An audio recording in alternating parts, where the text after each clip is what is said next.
Je suis Pierre Lefebvre. Issu d'une famille de guides et chasseurs, ma façon de voir la faune se résume en 3 mots. Intensité, passion et connexion avec la nature.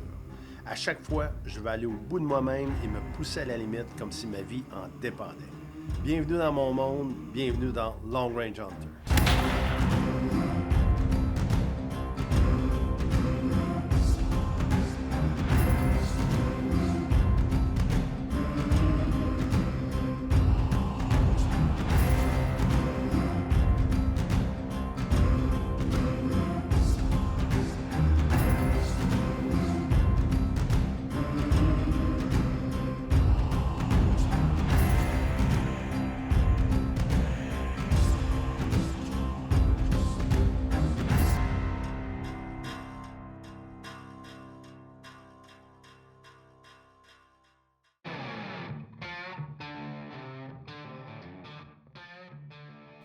En février dernier, nous sommes allés à la pourvoirie Michel Saint-Louis pour une magnifique pêche à la truite dans les différents lacs qu'offre la pourvoirie.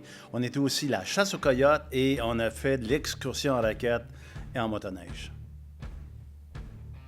En plus de la pêche, la pourvoirie Michel Saint-Louis offre sur son territoire privé une quantité incroyable de terrains et de possibilités de chasse au chevreuil avec plus de 75 caches situées un peu partout sur le territoire. Le cheptel est incroyable, et ce qui permet de récolter des bocs magnifiques. Mais ce qui nous intéresse aujourd'hui, c'est l'immense territoire de 855 km² de chasse à l'ours exclusif à la pourvoirie Michel Saint-Louis, donc ce qui nous permet de prélever des ours matures, des ours de qualité. Alors j'ai très hâte de rencontrer Michel et son équipe pour commencer notre chasse. Salut Michel! Hey, salut Pierre, comment tu vas, lui? Ça va bien, ça va Hey, bien? Colin, je suis fier de toi, mon homme. Moi aussi. Colin de Bill. Content d'être là, oui. content d'être de retour. Ben oui. Fait que, il fait beau en plus, mais là, tu sais, il y a un peu de dommages de feu de forêt, mais en tout cas. C'est ça. Ici, on est correct pour le feu de forêt, mais il y a quand même de la brume. Là. Puis, qu'est-ce que tu nous as préparé? Écoute, quand même pas mal d'ours, on va voir, parce que, tu sais... La chasse, c'est la chasse. La chasse, c'est la chasse, c'est Ouais. sûr. Mais ça devrait être bon, Okay. j'espère bien. Pour la pêche, mais écoute, on t'a préparé quelque chose avec Alex pour la truite grise. OK, cool. Avec Daniel pour la truite mouchetée. Puis t'as fait de la pêche libre à truite mouchetée à un autre lac avec de l'arc-en-ciel. là. Donc, de la pêche, du plaisir, une bonne équipe de guides. Oui. On va avoir du fun. Mais écoute, je te remercie de m'accueillir, puis on va donner le maximum pour cette semaine de plaisir. Je suis pas inquiète, mon Pierre. Ça marche, salut, thank Hey, you. Hein. merci, puis merci d'être là. Hein, ça. C'est super gentil, merci. On va avoir du plaisir. All right.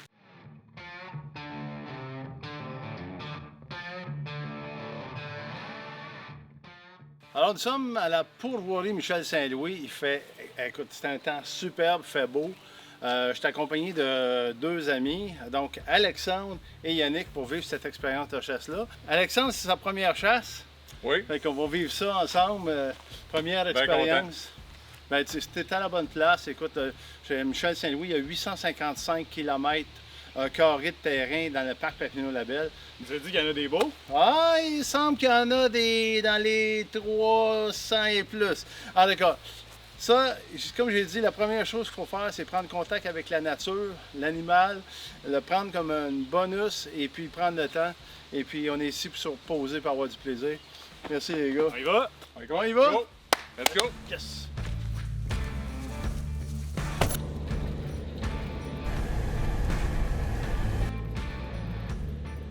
Nous autres, on a à peu près 1 heure et demie de route à faire dans le bois avant de se rendre à la cache. On est 2 équipes, on s'en va dropper à la première équipe, à la première cache. Eux autres, c'est à peu près 1 heure de route. Nous autres, c'est une demi-heure plus loin. On les drop là, on repart. Puis c'est nous autres, on s'en va se placer puis se préparer. Le meilleur temps pour la chasse, tant qu'à moi, c'est quand mettons, il fait noir vers 9h30 à peu près. C'est sûr, la dernière heure, dernière demi-heure, c'est le meilleur temps. C'est sûr, c'est quand tu te débats, du tout, t'es normal. Parce que, on va pas parler pour moi aussi, quand me parle, me dit, je m'appelle Christian, comme toi, puis on prend des bonnes respirations, puis là, quand on voit que notre pouls a baissé, là, on prend le temps que ça prend, parce que nous, ça arrive au drum, il ne sait pas qu'on est là. Il peut être nerveux, ça se peut. Non, nous, on se semble, on peut penser que lui est nerveux, mais quelque part, il passe des fois, il y a une demi-heure, une heure au drum. Puis il se couche au drum. Avec les caméras, on le voit faire, il se couche. Mais tout ça pour dire, le chasseur peut se mettre de la pression, dans le sens que il va se sauver. On prend le temps que ça prend. On prend le temps que ça prend, puis on va bien faire ça. Puis c'est ça qui est important. Fait que, il y a des buts à tout. Il y a du monde qui va nous montrer si je peux t'aider, mais tant mieux si je peux t'aider.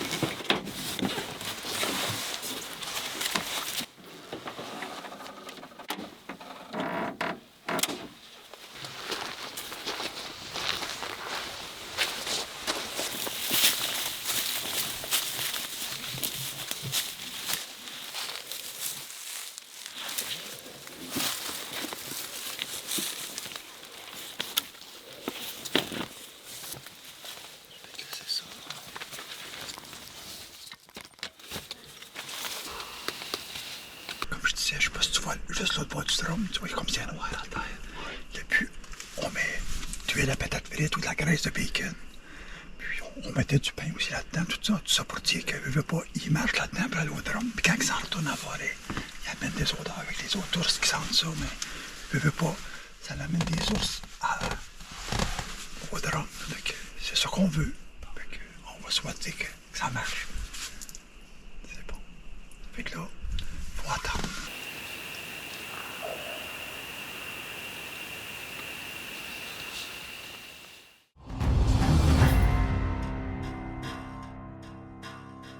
Hier, on a quand même vécu quelque chose de pas mal de fun. Premièrement, c'est une température incroyable.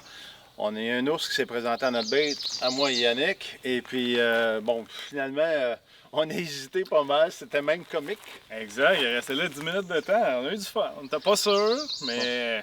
C'est trop difficile d'évaluer la grosseur parce que, tu sais, avec la grosseur, il s'en venait, puis bon, ça marche tranquillement. Quand on a vu à côté du baril, ben là, on a décidé de ne pas le prendre. Puis toi, comment ça s'est passé, ta première chasse à vie à l'ours? Nous autres, ça a été le fun. Ça a été tranquille. On n'a pas eu bien d'action. Hein? Mais écoute, c'est la première soirée hier. Fait qu'il reste encore une couple de belles journées, une couple de belles soirées. Fait qu'à soir, on y retourne, plus confiant. Ouais. Puis, écoute, d'après moi, là, à soir ou demain soir, j'ai un bon feeling. Là. Je pense que ça s'en vient. Ouais, le guide est parti ce matin faire le tour des bêtes, voir ce qui se passait. Alors, le plan de match aujourd'hui, ça va être la pêche. Alors, on va aller il y a des très beaux lacs sur la prouvoirie ici à Michel-Saint-Louis. Donc, on va aller à la pêche à la truite. Et puis, après ça, peut-être se reposer une heure ou deux. Après ça, on retourne à la chasse.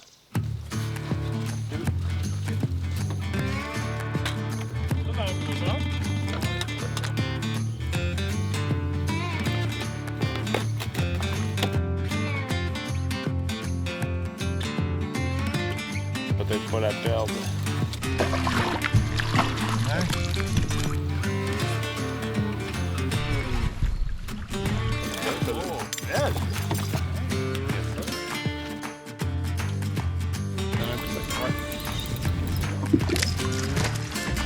Ça va ma ligne, là.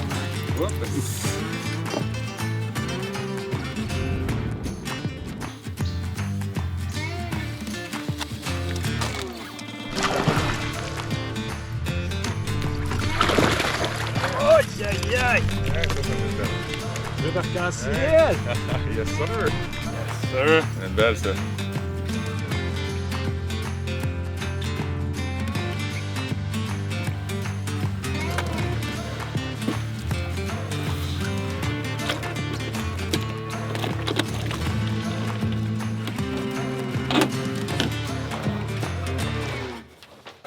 Bon, on vient de terminer un avant-midi de pêche. On a quand même eu un beau succès, une douzaine de mouchetés, 2 truites arc-en-ciel. Je pense que c'est toi qui en as pêché le plus, mais je pense qu'au niveau des plus gros, je pense que c'est moi qui l'ai eu. Hein? Ouais, exact. Ouais? Bon, ben, on va reprendre ça demain. La quantité, la qualité. C'est ça.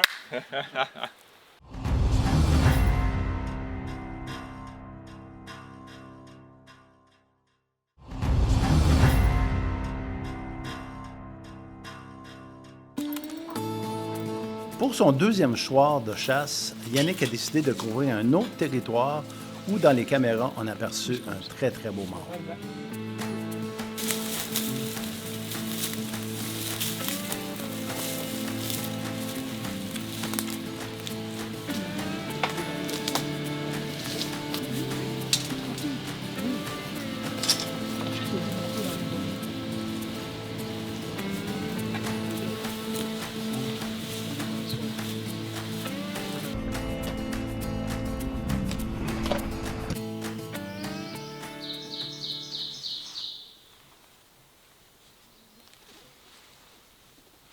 Première fois que je vois ça, donc 1 heure avant le coucher du soleil, la brume est tellement dense due au feu de forêt que les caméras ont de la difficulté à capter l'action.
Moi, c'est pas si petit que ça, buddy. Ah, non.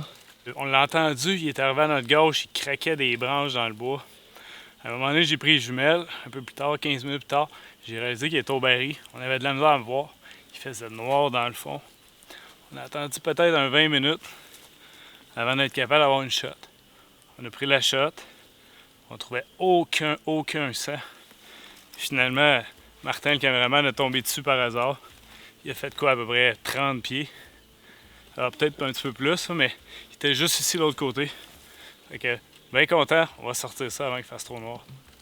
Hey, 0 sang, même pas une goutte. On l'a entendu crier 3 fois, puis lui il est tombé dessus par hasard, il a fait 30 pieds. OK. Mais là, on pourrait le sortir à 2. Il est gros? Ben, je suis pas habitué en ours, hein, mais il est pas petit, là. Mais j'en ai affaire pour te retirer dans le track. C'est plus ça pour des chevreuils, là, mais on le pointe par la tête, on marche comme ça.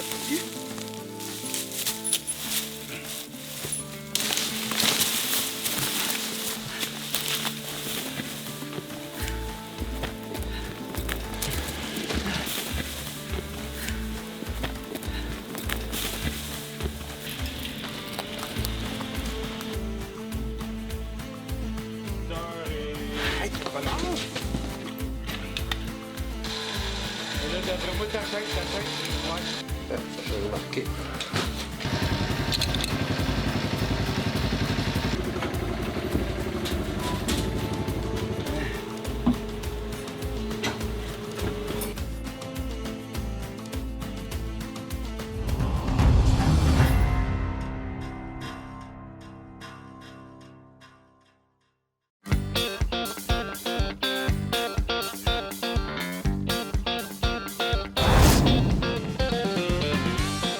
À la chasse, comme dans le tir sportif, les éléments de précision bien importants, c'est de savoir la stabilité de son boulet. Alors, pour avoir un boulet stable, il y a plusieurs facteurs, mais dans un des facteurs, si je veux savoir, d'avoir le bon grain qui va avec le calibre dans lequel je suis. Je vais vous donner un exemple. Souvent, on me dit, j'ai une 300 ou une mag, 180 grains. Mon père prenait ça. Oui, mais ton père avait quoi comme arme? Il avait quoi comme pas de canon? Un pas de canon, là, c'est le tour que prend un boulet faire le tour sur lui-même dans un canon. Alors, si, mettons, j'ai un pas de canon de 1,10, bien, ça veut dire que j'ai 10 pouces que le boulet prend pour faire un tour sur lui-même. Je peux avoir des canons, des pas de canon plus lents, des pas de canon plus rapides. À ce moment-là, bien, je vais y aller avec un grain de balle plus haut ou plus bas. En ce moment-là, pour avoir un boulet le plus stable possible. Ce qu'on ne veut pas, là, c'est d'avoir un boulet là, qui se promène comme ça, là, puis qui s'en va contre le vent, puis finalement, il arrive dans la cible de côté, quoi que ce soit. Donc, on veut un boulet stable. Alors, moi, je commence toujours à savoir c'est quoi mon pas de canon. Ensuite, je m'en vais dans un calcul de pas de canon, dans le fond. Je rentre certains paramètres. Là, ça me dit si mon boulet est stable, dépendamment du nombre de grains que j'ai choisi. Alors, si je prends un 175 grains avec un pas de canon de 11, exemple, est-ce qu'il est plus stable ou moins stable qu'un pas de canon de 1,10 avec 162 grains? Donc, je commence à faire ça. Ensuite de ça, je vais aller chez un manufacturier, donc je vais aller chez un détaillant, c'est-à-dire, je vais choisir un manufacturier, donc je vais choisir, exemple, Hornady, Barnes, peu importe, je vais en choisir quelques-unes pour voir un peu, faire des tests selon le nombre de grains que j'ai choisi. Donc, si c'est 162 à 165, je vais choisir 2-3 compagnies. Je vais aller au chantier, puis là, je vais essayer, voir c'est quel qui va me donner le meilleur rendement. À ce moment-là, on veut un boulet le plus stable possible, qui va avec notre pas de canon et qui va nous donner la meilleure stabilité gyroscopique à court, moyen et longue distance. Et évidemment, tout ça pour être précis, ne pas blesser les animaux.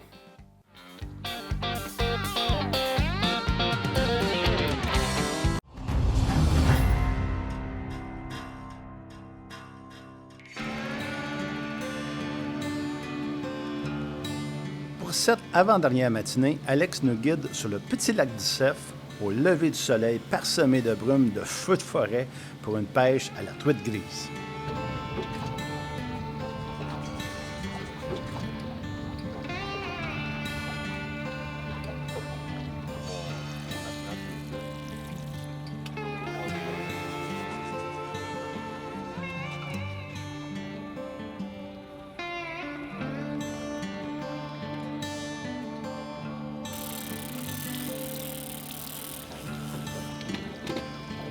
Ouais. Ok, Sean. Oh! Viens de pogner ma ligne, quelqu'un. OK. Vas-y, vas-y. Pas de mou, tout le temps. Ramenez vos lignes. On prend quelqu'un d'emmener ma ligne. C'est ça. On va ramener la sienne parce que. Vas-y. Par contre, mais tu vas amener ton chapelet le plus haut possible. Tu vas tasser ta ligne par là. Ouais. Comme on disait, c'est tranquille, puis tout d'un coup. Ben oui, c'est ça. On vient de le dire. Ah, et s'en là, vient. ouais. Amène ta canne à gauche. Plus haut. Yeah! Wow! Moi, en plus, c'est illégal, cette belle grise-là. Wow! Ouais. Et voilà. Et oui, 59 cm.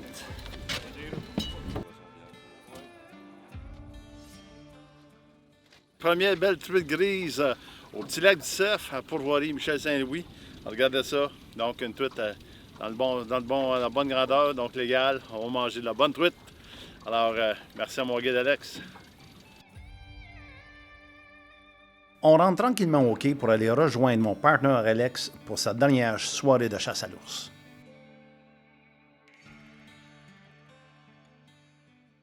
Alors, c'était une première expérience pour Alexandre à chasse à l'ours. Une première expérience de chasse. Alors, j'aimerais savoir comment ça s'est passé, comment tu as vécu ça. Écoute, je m'attendais pas à ça pantoute. J'ai eu pas mal plus de plaisir que je pensais. Plus de challenge aussi que je pensais. La première fois qu'on est arrivé, il a fait chaud. Après ça, plus que ça allait, plus qu'il faisait fret. Comme à soir, il mouille. J'ai pas vu d'ours. Tu as vécu toutes sortes de températures. Toutes sortes de températures. J'ai pas vu d'ours. Mais quand même, tu sais, tu sens le feeling un peu. Là. Puis écoute, la dernière soirée, là, à soir, là, on a quand même entendu un là, à peut-être 150 mètres dans le bois. Là. On pensait bien qu'il sortirait, là, mais regarde. Ouais. C'était pas les situations les meilleures pour l'ours actuellement, mais on va se reprendre, mon gars. C'est sûr. Merci beaucoup, Pierre.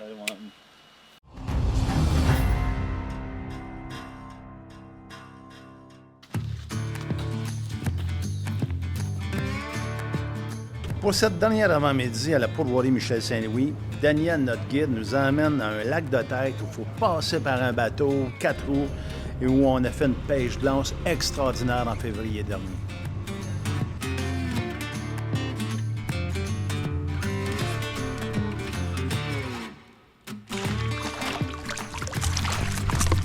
Alors voici une super belle truite rouge à pourvoirie Michel Saint-Louis.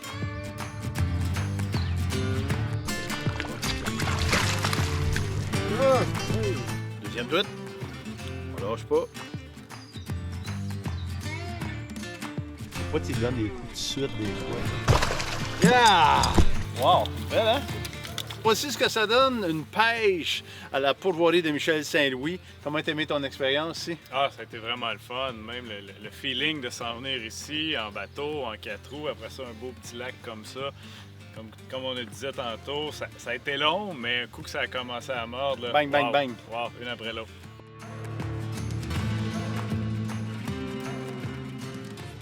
Alors, ici se termine le séjour de chasse à l'ours et de pêche à la pourvoirie de Michel Saint-Louis. Ce fut intense, un court séjour, très agréable. Qu'est-ce que tu en penses, Yannick? Hey, c'était le fun. Ouais. On a vu des ours, j'ai vu des ours à tous les jours. On a réussi à en tirer un très beau. Avec toute la gang ici, on a du fun. Vraiment. Là. Puis, ce qui démarque la pourvoirie, c'est vraiment l'aspect familial. Là, vous allez voir ça, on va terminer ça avec un bon repas en famille avec les Saint-Louis.